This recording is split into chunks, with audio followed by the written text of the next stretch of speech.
This is the web transcription service of the Royal Canadian Military Institute, welcoming you to our transcript series of Spring 2012 events. At the season-opening Military History Night lecture of January the 17th, Sunil Ram addressed the gathering on There Be Pirates, a history and summary of piracy off the Horn of Africa.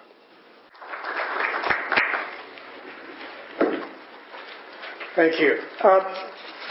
This presentation is going to go for about 45 minutes. It's a little longer than normal. There's about 15 minutes of movies. So I'm just going to let you guys watch. But we have one logistical thing that we have to do, and you all have to be good about this. Because of budgetary reasons, I have to provide the maps. So could you please distribute these so everybody can see one? It's going to make things a lot easier, rather than, because there's a lot of place names and locations, and you generally need to know the geography to understand. So we can just distribute these. So I'll sort of get right into it. If you have any questions about what I did in Somalia, that was actually during 1993, around the time of the whole Black Hawk Down business. And I still have some pretty deep connections in the region. So without any further ado, we'll get rolling. Assuming the technology will work. First of all, piracy in the region is not new. I think this is a very, very important point that I can't stress enough. We have at least first-hand accounts going back to the 1st century CE. And there's always been piracy along the coast of Somalia. And in fact, we can go back to the 1st century AD, where we actually have recorded accounts of it. And the translations are, "Live men of piratical habits." Also, another translation was, "Men of the greatest stature who are pirates inhabit the whole coast." So we have to understand that what we see today, or what we perceive today as piracy, has a very long and established tradition along that coastline. Now, the region that is talked about in the ancient records is Azania. Now, you may recognize it in the modern name Tanzania. And the Azania coast was essentially along Somalia all the way down to the edges of modern-day Mozambique. We're not really clear where Azania is because there are different accounts of it, but it definitely is sort of along the coastline where I have that red line showing. Now, it's very interesting. Keep this name in mind. It's going to come back in the modern era. And it's an interesting cycle of history as we see. Now, sort of bringing it up to sort of modern period, relatively modern periods, of course, piracy has gone on there. And of course, some of these pirates you will recognize. I'm not going to go into their histories, etc., but if you want, we can certainly talk about them. And these are not all the pirates. I'm just simply giving you a handful of sort of the golden age of piracy in Europe. A lot of it was actually going along the African coast. We all sort of perceive it as the pirates of the Caribbean.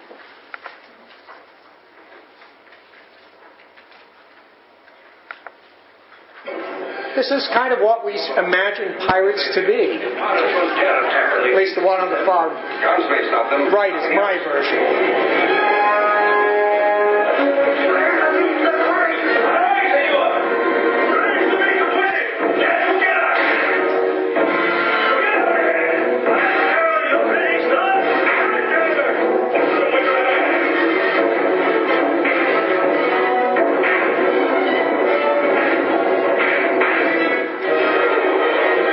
From the movie Seahawk.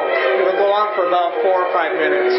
But I want you to get a sense of what people truly think pirates are. Ahoy, Captain! It's Philip's ship! The Albatross! Oh, that's impossible. Only a month ago, he was at San Domingo. Look, Captain, on the staff.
Keeping the tactics used here in mind. Very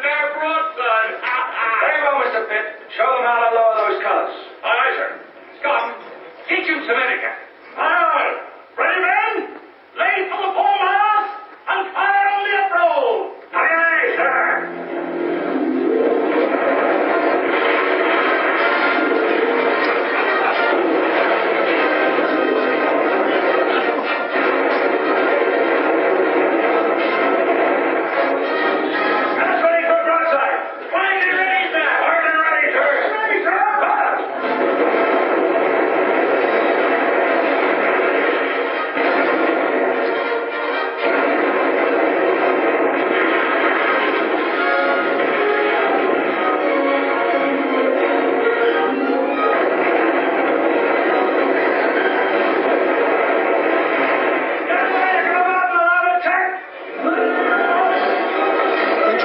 What you're seeing is intimidation fire and targeted fire.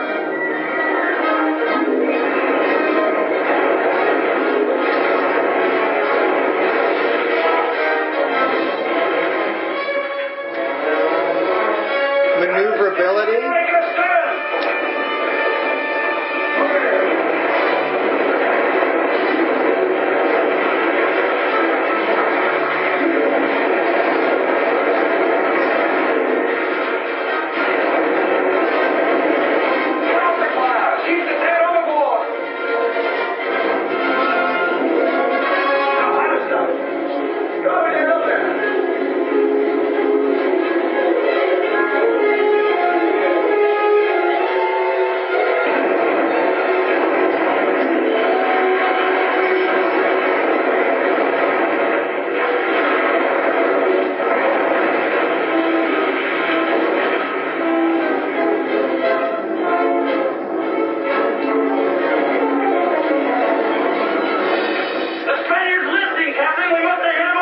Slowed them down enough. She's firing! He's firing! He's firing! It's cutlasses now, man! Bring in the water!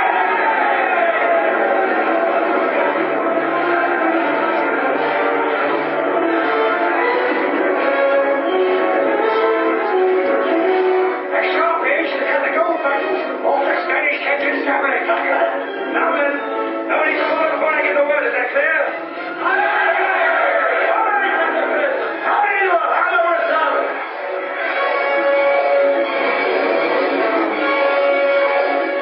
Pirates of the Golden Age were actually quite disciplined soldiers.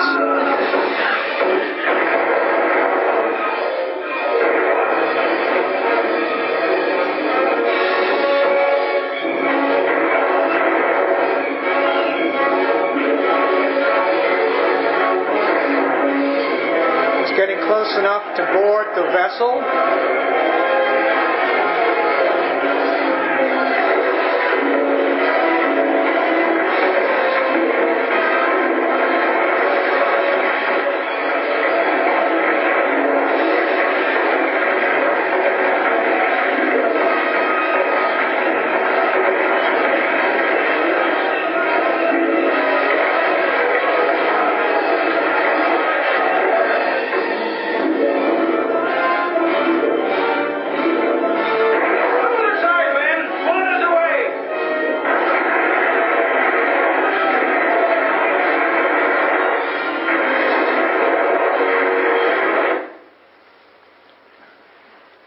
So we get a sense of how we imagine pirates, but the basic tactics shown in this little clip are pretty accurate, and actually we'll come and revisit those again later. These, on the other hand, are real pirates. You have Somalis, Malays, possibly Indonesians. And as we go through this, you'll notice that most of the images are documented where I could find documentation. But all the data you will see is drawn from sources like the United Nations, NATO. I have avoided going to alternative intelligence sources for this. So you understand when the material that's being presented will give you a very clear idea of what has happened, as opposed to what you're being told by the media. These are obviously not pirates of the movies. Warships from NATO, the European Union, and the United States have stepped up what they call their situational awareness near the coast of Somalia. This after a surge of piracy attacks on international shipping traffic this week. The latest attempt took place on this container ship, the Maersk Alabama, whose captain is still being held captive in the lifeboat by the pirates. The Maersk Alabama was one of at least 5 ships that had to deal with pirates in recent days. The European Union's naval mission said that the good weather conditions are one of the reasons for the increase in the number of hijackings. Most pirates use small skiffs like these. A week ago, one of them attempted to board a German naval tanker. 7 pirates were arrested after a 5-hour chase that ended once darkness had set in. The pirates have been handed over to police in the Kenyan port of Mombasa. This Dutch frigate boarded this Somali vessel on Thursday to gather information about pirates. The European Union on Friday announced that Spanish and French maritime patrol aircraft have begun regular surveillance sorties. Raymond Franklin, EUXTV, Brussels. There's an obvious anomaly in the footage we just watched. How big was that skiff compared to the massive warships that are being deployed? And this will explain some of the things in the future, but I want you to keep that thought in mind as well. These are real pirates.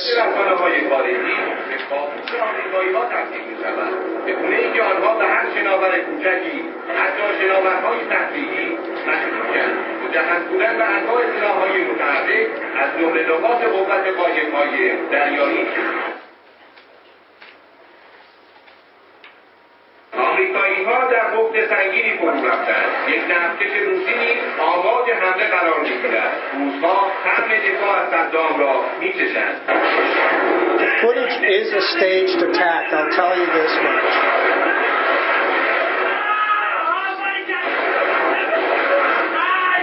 This is what happens.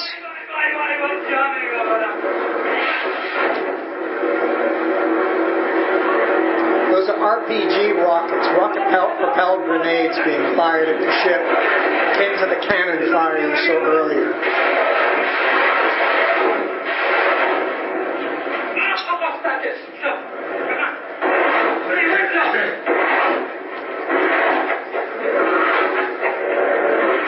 These pirates are actually training.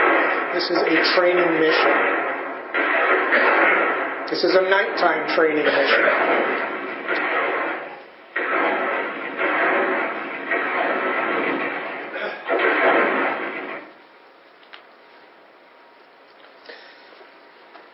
Pirates are not what they seem, is the point of that clip. We have a lot of disinformation that's been spread. A large amount of that disinformation comes from our own military intelligence because of their sheer incompetence and lack of understanding of the situation. Our media does not help, and certainly our politicians do not help. So there's a lot of confusion in the public about what the pirates are, who they are, what they do, where they come from.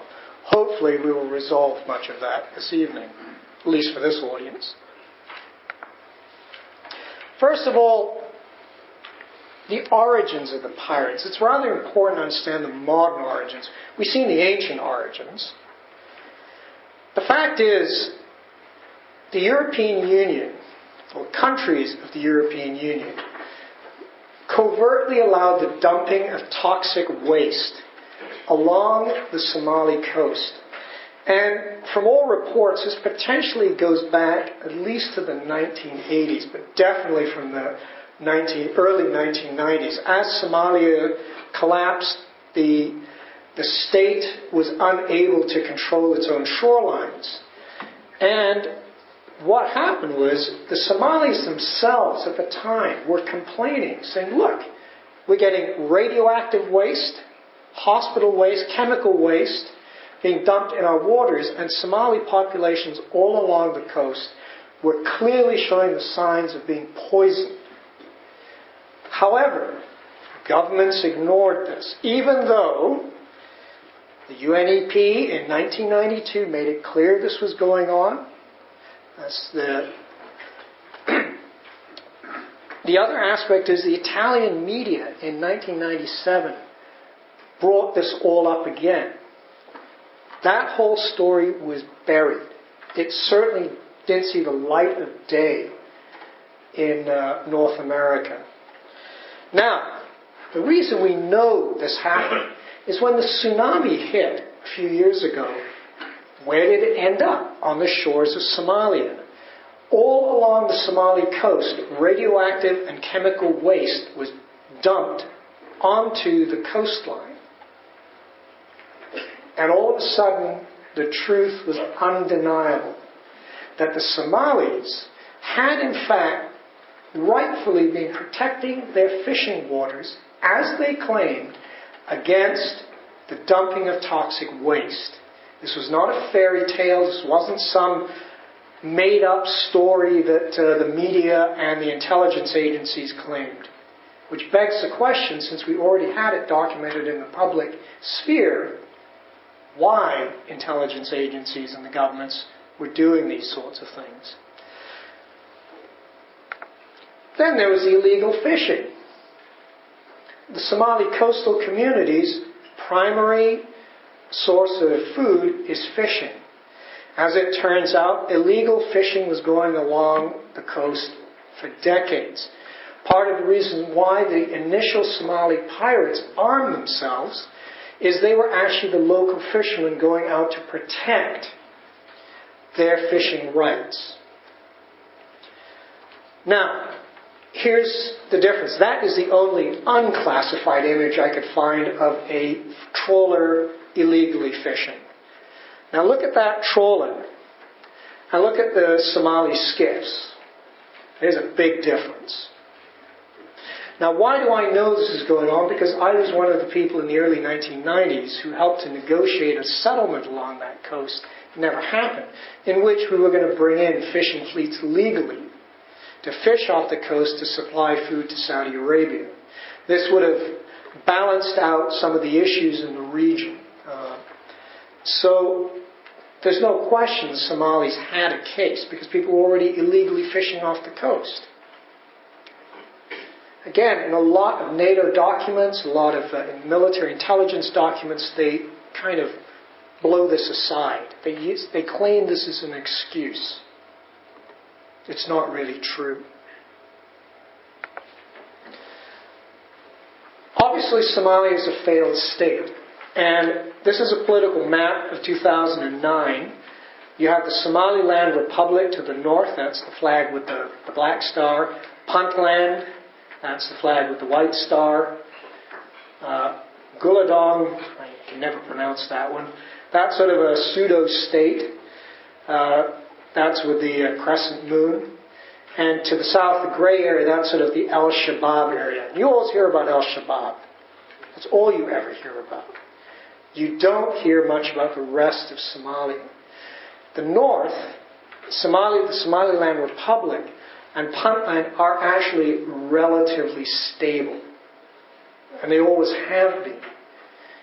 What you see in the media is constant and endless footage of Mogadishu.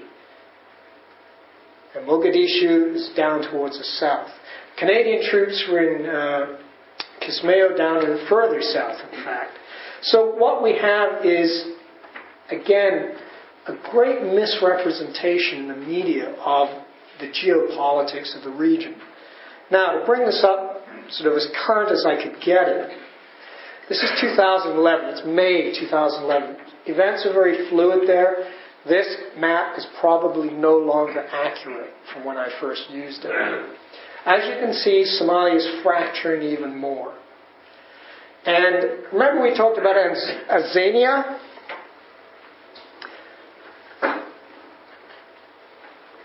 That area is the new Republic of Azania. And there's a bit of a game going on with Kenya. Kenya's now got involved. Corrupt Kenyan politicians have tried to create a state called Azania, made up of Somalis who are in Kenya. So the result is that we have now, again, outside forces coming into the region and breaking up the whole area, which of course destabilizes what limited stability that was there.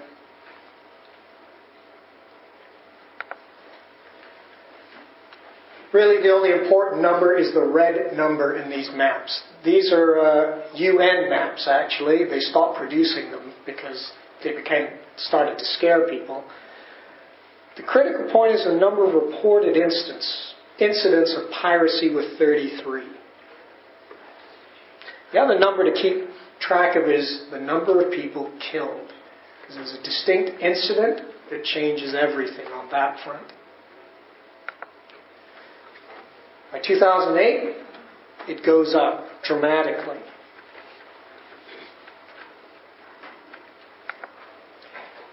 In 2009, it escalates again.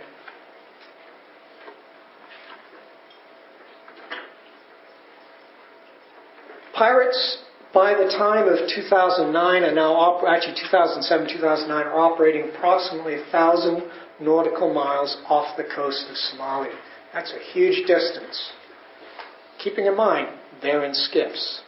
Those don't have that range. And we'll explain what's happening there soon. 2010, which is barely 2 years ago, it has become epidemic.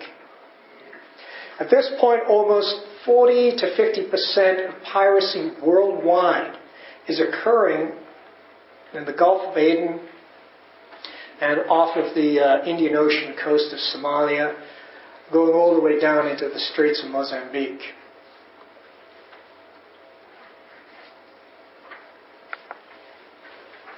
By this point, naval forces from Europe and elsewhere have been deployed.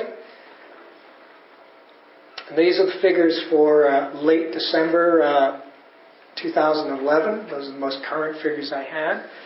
And as you can tell, piracy is sort of at least being cut in half.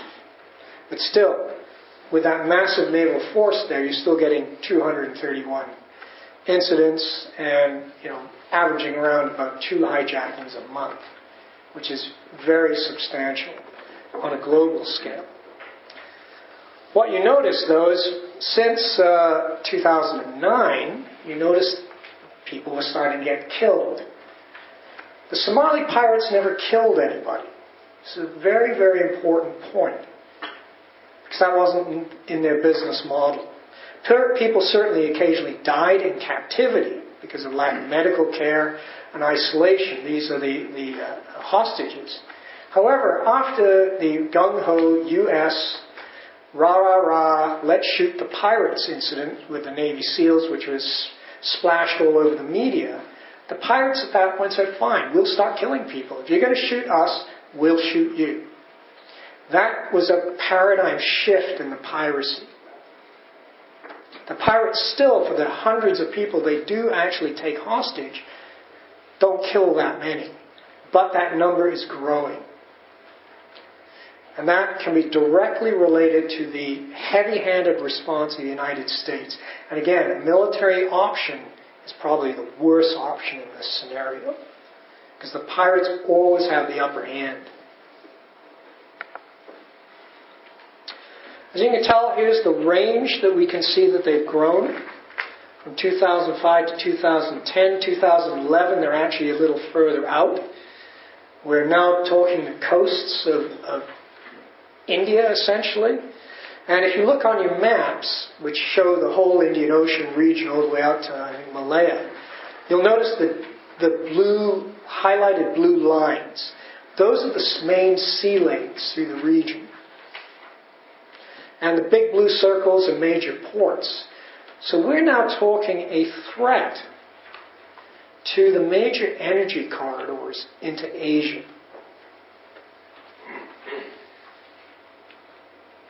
Therefore, the response is somewhat questionable when we start getting into the details of who's really gaining from all this.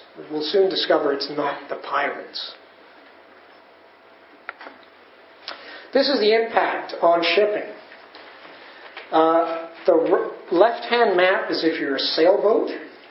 The right-hand map is if you are a ship under power. And it pretty much shows you, if you can't go through the Red Sea up through Suez, how much further you have to go, how much longer it takes, and of course the associated expense. And of course we all know that the Cape of Good Hope is not the best place to be taking a ship any time of the year anyway. So we have a natural choke point there. This was an issue that was addressed in the early 1990s, which could have resolved all of this that we see today. But I'm going to squarely put the blame on the United States on this one. Their actions in Somalia triggered a series of events. It was a cascade event that disrupted any rational way or reasonable way to come to a political solution. And in fact, we just simply ignored the region, and we're now paying the price accordingly. This is what's happening sort of in the Mozambique Channel. People are being killed, ships are being taken, but again, Mozambique Channel is a major navigational route for, interestingly, aid. Because Mombasa in Kenya is the primary, which isn't actually represented on this map, is the primary port. It happens to be a place that I grew up, I might add. So I know it well.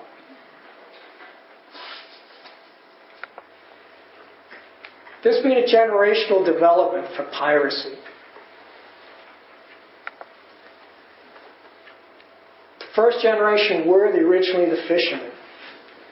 They had a limited range based on how much fuel they could carry on their skiffs, or even possibly on sort of larger dhows. And really they were, it says, 50 miles off the coast and operating primarily in the Gulf of Aden. The second generation is the phase that we're in now, where we are seeing a greater distance off the coasts. We're seeing raiding into the Somali Basin, out as far as the Seychelles. Actually, it's now out as far as the Maldives, involving motherships and long-range logistical support from home ports. This has become a pretty sophisticated operation, from the local boys taking their AK-47s, hopping in the boat to chase away European fishing boats, or container ships trying to dump waste in their waters. Something changed in the 2000s, and we will draw on that later. There is a third generation evolution that we're now going into in 2012. And the third generation is that the Somali pirates are now going well beyond their traditional waters. They are now actually going to major sea lanes. And of course, as I stated earlier, the vital energy lanes of Asia. And this is going to become a strategic issue once they start hitting the coasts of India. And they're already very close now. This map essentially gives you a sense of the generations we just talked about. If you look at sort of the white area going out to about 2005, 2006, that's the first generation. Then if you look at sort of the orange from around 2006 going out to 2010, that is the second generation. And the third generation goes beyond that. And as you can tell, you can see where the Maldive Islands are. We're already at that sort of edge now.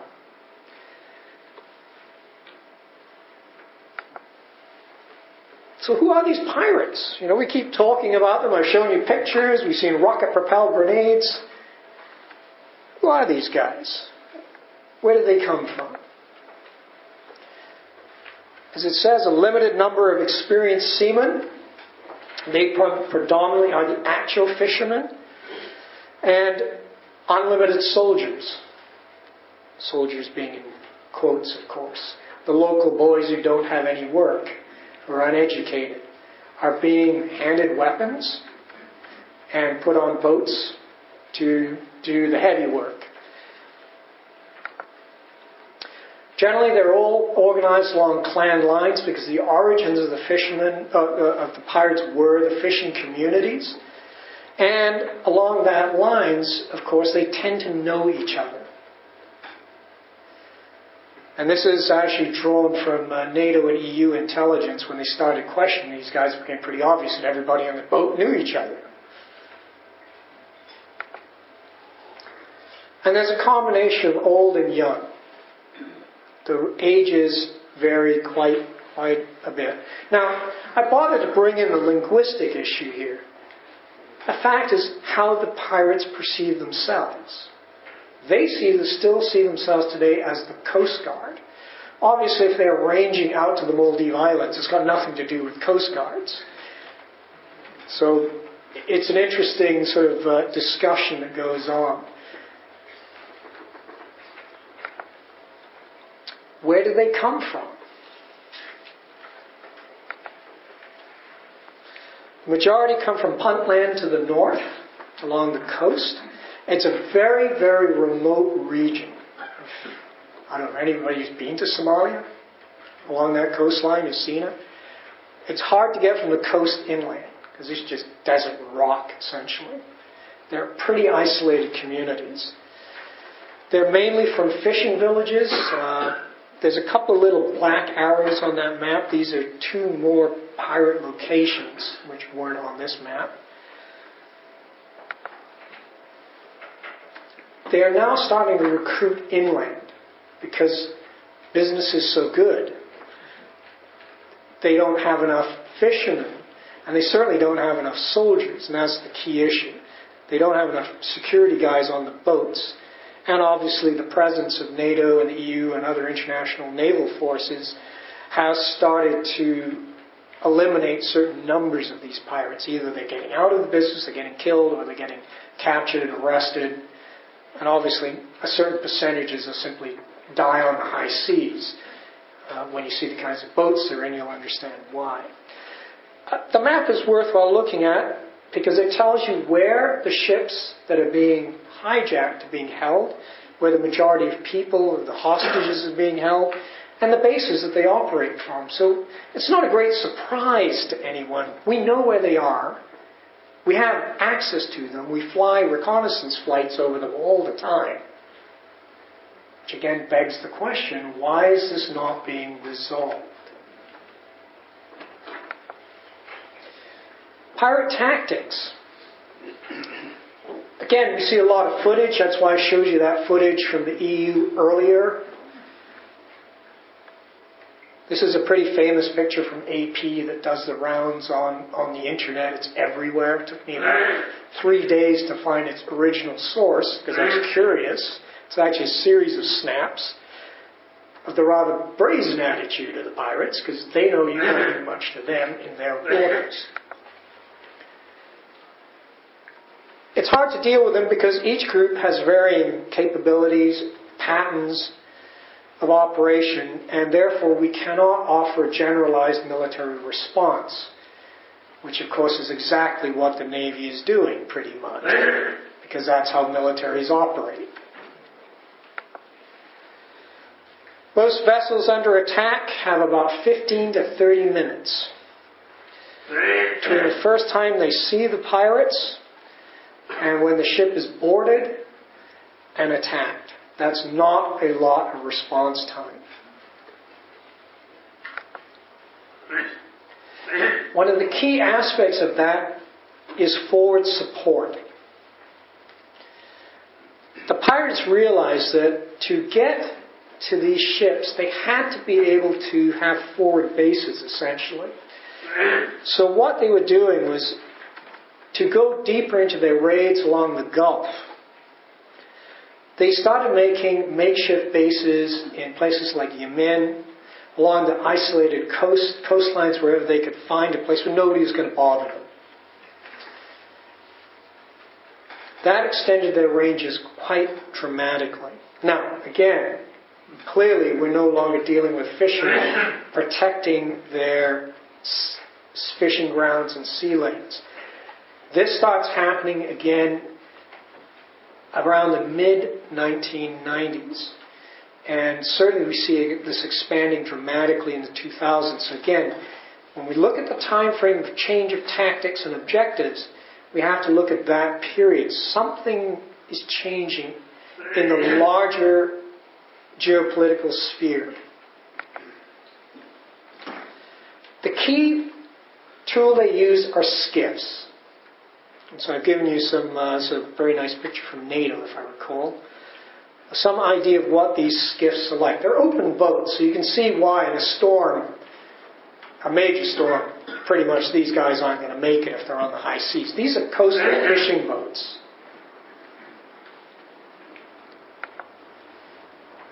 Most attacks occur during the day, the majority of them in the early morning hours. That gives them time to get back to wherever they came from.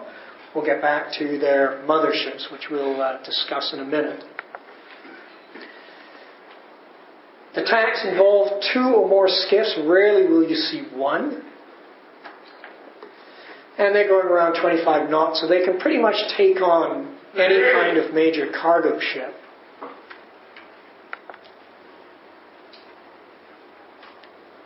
The attacked vessels are approached from the quarter or the stern. And if you think back to the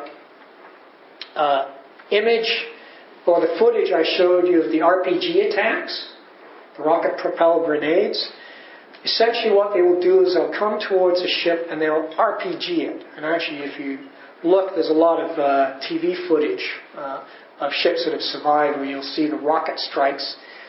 And they're very targeted. They're targeting the bridge or near the bridge to intimidate the crew. They're not trying to kill anybody on the bridge. It kind of defeats the purpose of taking the ship because you lose potentially control of the ship.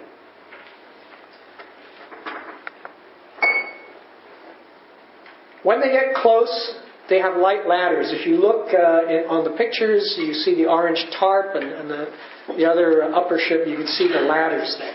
These are for boarding, rather akin to the ropes and swinging across, same kind of idea. Except in this case, they need height as opposed to distance. Once they're on, their primary objective is to take the bridge. Once they have the bridge, they have the ship.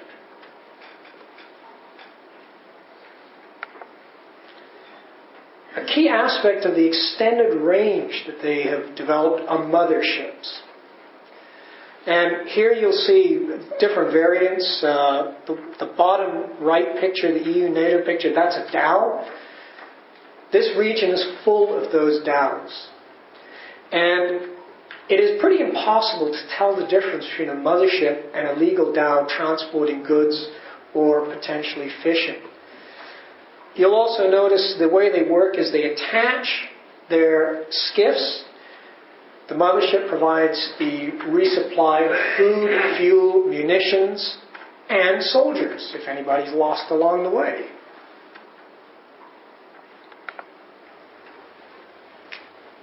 Most of the ships are commandeered, ships that they've already taken from other people. Obviously, they are really hard to distinguish from a commercial ship, which means that, of course, our warships spend an awful lot of time checking out boats that are actually legitimately doing fishing or trade. The motherships, as I said, have extended the range of the actual piracy operations down into the Mozambique Channel and almost to the coast of India now. Swarming attacks. This is the only non-classified image I can find of them. This completely overwhelms, and these are from the Chinese Navy. And this is actually very important in this sequence. This was an escorted Chinese convoy, and the pirates still took it on. If you look in the bottom left, you'll see all those little white sort of wake marks. Every one of those is a pirate skiff. If you're not familiar with the concept of swarming attacks, if I don't have your technical capability, but I've got enough weapons, I can surround you with a lot of low-tech weapons or low-tech systems and simply overwhelm your defenses. The pirates have discovered that if they get together, they can easily overwhelm a single ship, if not even multiple ships.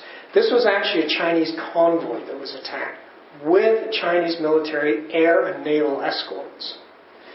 Now, in this particular photograph, what you're not seeing is the surrounding of the ship. They don't come at you at one group. They will actually go around the ship and come at all sides at the same time. Like a swarm of wasps is a good way of describing it.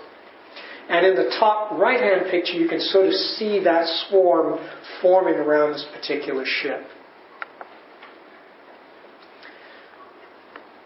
Essentially, the swarms can break up a convoy. They can separate the slower or weaker ships, rather like a pack of wolves surrounding the weak link in a herd,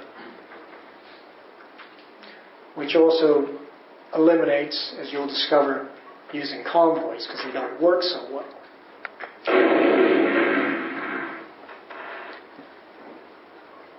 And swarms actually overwhelm all the current defensive systems that we have in place, which we'll cover in a minute. This is the piracy business model. It's kind of relevant to understand how it works. Essentially, you hire poor fishermen and soldiers and you equip them. You send them out. They do their business in terms of their piracy. They get their money from the ransoms, which then pays for more pirates, and the cycle goes on and on and on. Now, in the business model, who's financing it? Who's coordinating it? And this actually becomes a critical aspect. NATO, it's really tiresome reading their reports. It must be the same guy writing them, quite frankly. Insists that this is not coordinated. The fact is the pirates, and I have this from my own intelligence sources, have a much larger network that is predicated on organized crime. Let's go back to the dumping of toxic chemicals. That was all run by the mafia. That's been proven unequivocally. But organized crime also has interests in ports worldwide. What we have found is that it's not so much individual ships are being targeted, albeit there certainly are cases I know of, depending on what the cargo is. However, there are scouts in ports scouting ships that are leaving. We know that these ports all through Asia, etc., and the Middle East and Africa have criminal elements operating in them. This is nothing new. These people report to some organized crime group. We're not sure who. But certainly, at least with the Italians, we know it's the mafia. They're then passing that information on through an intelligence network to the organizers in Somalia, in the ports that I showed you in the previous map where the boats are parked. They then coordinate the attacks. So what we have is something that is far more coordinated, far more organized than we are led to believe. It's not a bunch of sort of ragtag guys. They know what they're doing. The stakes are pretty high. That's why almost half of piracy on the planet is based on the Somalis. Okay, counter piracy. What are they doing? How do you stop the pirates? We'll go through this. This is all sort of technical stuff, but I just want people to understand what's going on. Most of it's self-explanatory. I won't go through it, but obviously passive means have lookouts all the time. What we're finding is ships now creating safe rooms or crash rooms. The crew can flee to them, hide in them. The pirates can't get at them, and therefore they don't get shot at, theoretically. There's the removal of external ladders. This is why the pirates are using ladders, because they've gone around that. Obviously, keeping all the ship's hatches and doors bolted down. They can't get in the ship. They can't get at the control centers. And obviously, one of the more passive means is that you're now seeing ships surrounded by barbed wire. It's an oldie, but it's a goodie. But again, the pirates and their ladders compensate for that. Nonetheless, these are sort of the immediate things that are being done.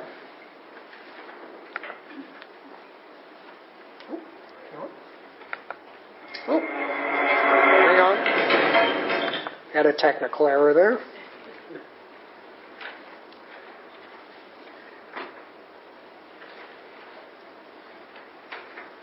Let's go back to that one. There are non-lethal means. This is propaganda from the manufacturer, but anyone who's been on a cruise ship has seen this technology. In response to the terrorist attack on the USS Cole in October of 2000, American Technology Corporation created a device like no other. LRAD, the long-range acoustic device. A wave of the future. A high-tech tool developed by the military. A high-tech sonic weapon.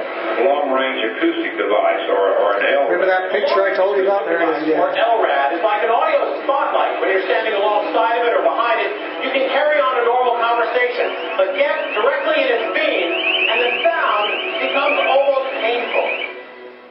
Because of its weight and size, the LRAD is easy to transport, easy to set up, and mounts almost anywhere. Cruise passengers now barely escaping that pirate attack. We're learning more about that stunning pirate attack. This magnificent cruise ship attacked off the coast of Africa by 21st century pirates. The LRAD's usefulness was most recently demonstrated in November 2005 when pirates attempted to attack a cruise ship off the coast of Somalia. It has 26 languages and about 100 different remarks, like put your hands on your head, or lie flat on the ground, or turn around and do such and such. The system clearly enables us to enforce the Naval Vessel Protection Zone at all times. The fact that an individual was informed of the reasonable consequences of his actions and continued to defy legitimate authority, they are personally responsible for whatever happens next. Whether initiating communication or warding off unknown adversaries, the LRAD has proven effective more than 80% of the time and has saved countless lives in the process. From American Technology Corporation, LRAD, the long-range acoustic device. So we're now sort of going into non-lethal, active ways of defending yourself. The key thing about LRAD is it can be pointed at you, and the sonic beam, when they crank it up, is going to blow out your eardrums. So it can actually be used quite effectively. But how do you hit a fast-moving skiff? Beats me.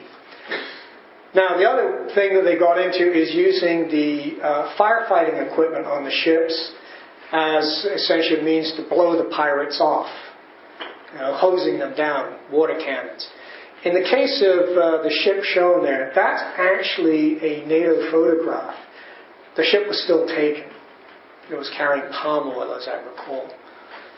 So it's not that effective, certainly not that effective against a swarm attack. Because ultimately, you've got to have crew manning those hoses to aim them. Just pouring water off your sides doesn't help. It makes it harder for the pirates to get on, but they'll still get on. Then we go to lethal. This is corporate propaganda, by the way.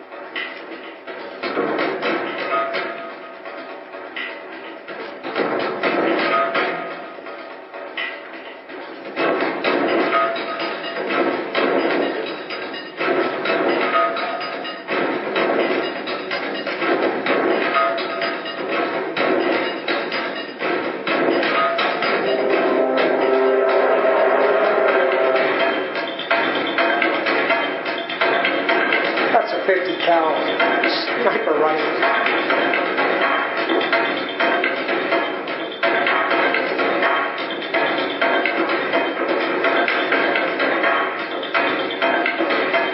I don't know who the company is, but it was a cool little video.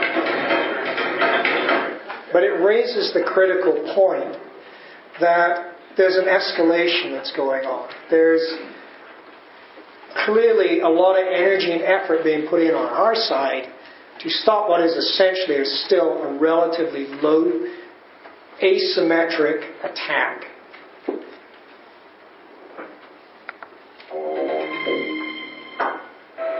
This is the military option. I actually found some footage of the Winnipeg.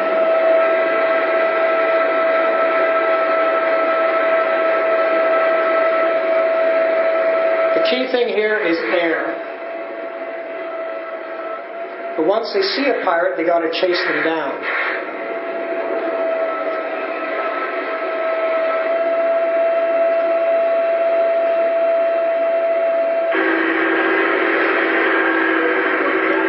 Once they chase them down, they got to capture them. Assuming they haven't shot them, of course.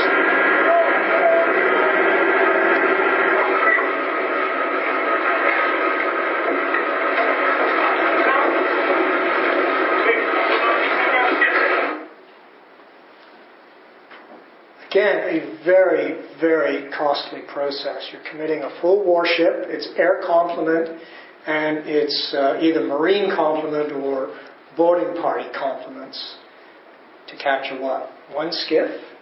Two maybe? Maybe a small mothership? Again, let's look at the cost-benefit of this.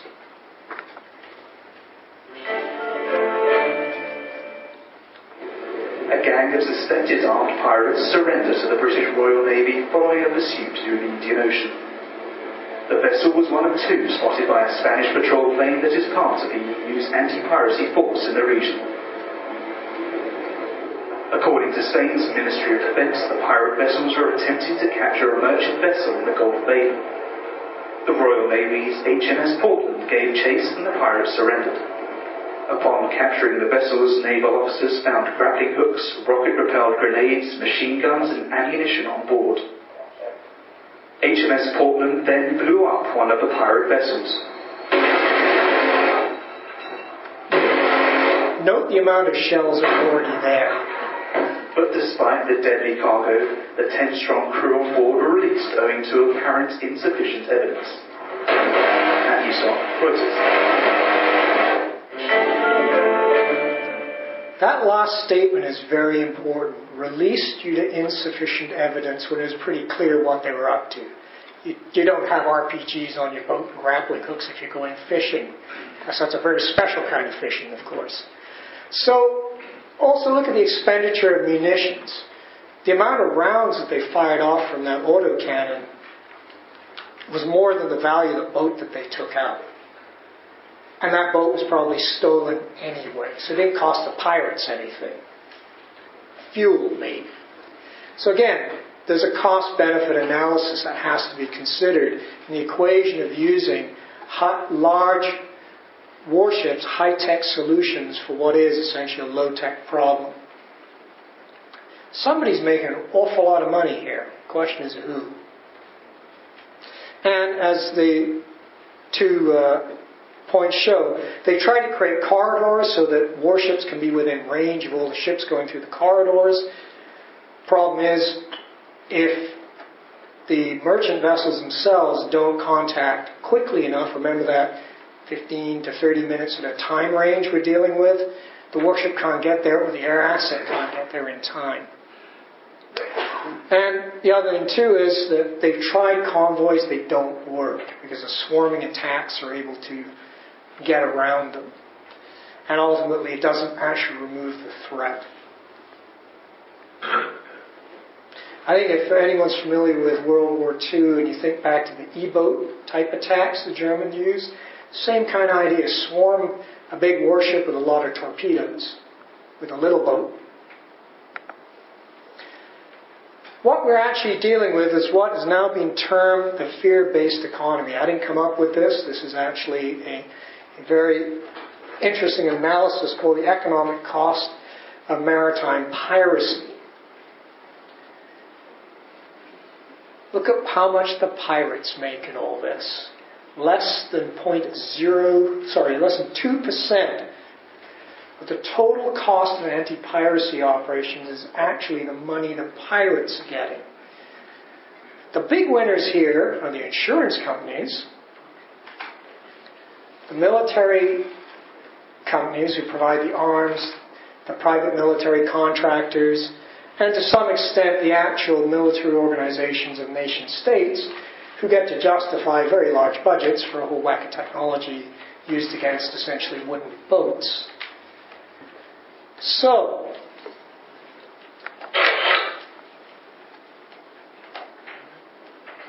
$7 to $12 billion relative to $148 million in what the pirates see. It's a good business, not for the pirates.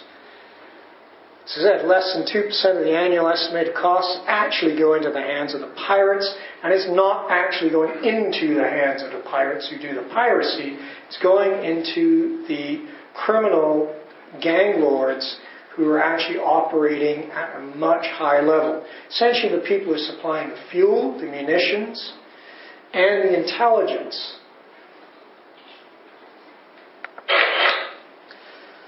The business model involves more parties than only Somali pirates and fishermen, obviously, when you start looking at the numbers. And ultimately, as I said before, it is the insurance companies, the security contractors, and the national navies that are making an awful lot of money on this one. I'm not being a cynic. The numbers just prove it over and over again. This is akin to the kinds of foolishness that we've seen over the past decade over terrorism, over the threats of WMD.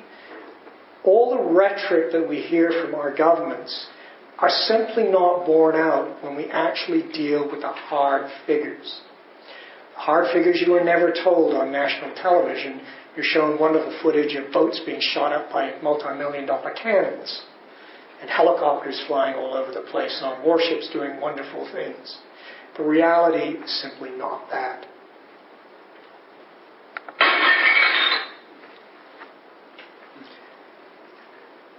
This is the world we operate in. You're fed disinformation and misinformation all the time to create an environment in which the threat is blown up to an extent that people can't see a solution or a reality. And ultimately, we already have our new recruits. These are real photographs, I might add, or photograph. It's part of a series that Getty Images took. They're ready to go, and they're recruited. The solutions are that we have to simply stop trying to find a military option. Piracy has historically always been in the region. It's not going away anytime soon.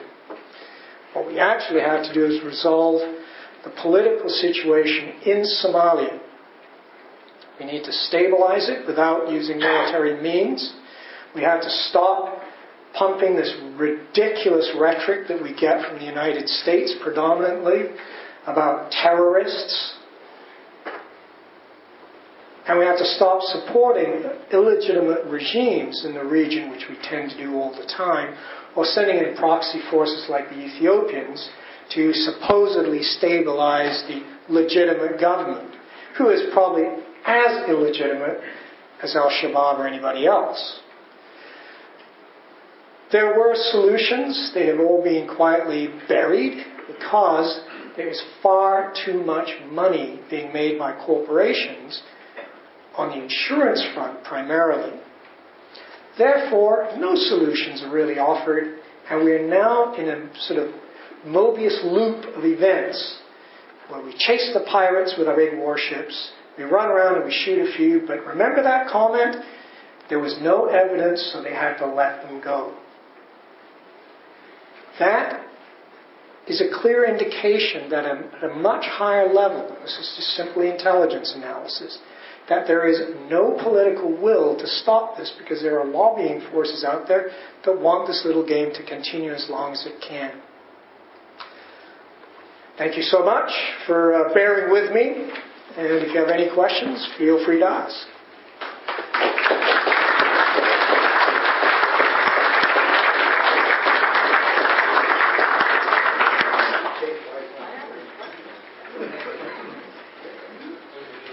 Sunil, I've heard there's been a shift in terms of purchasing insurance, and if enough companies decided not to do so, I wonder if that could affect things? That could, but the insurance model has gone global. So remember, there aren't just pirates in Somalia. That's the worst case scenario. We also have the key area of the Straits of Malacca, which actually, if you look on the big map, you can sort of get a sense of the primary routes there. So yes, shipping companies are actually realizing now that they're actually being taken to the cleaners relative to the losses they're actually taking off the Somali coast. So there is now a debate amongst the various shipping companies that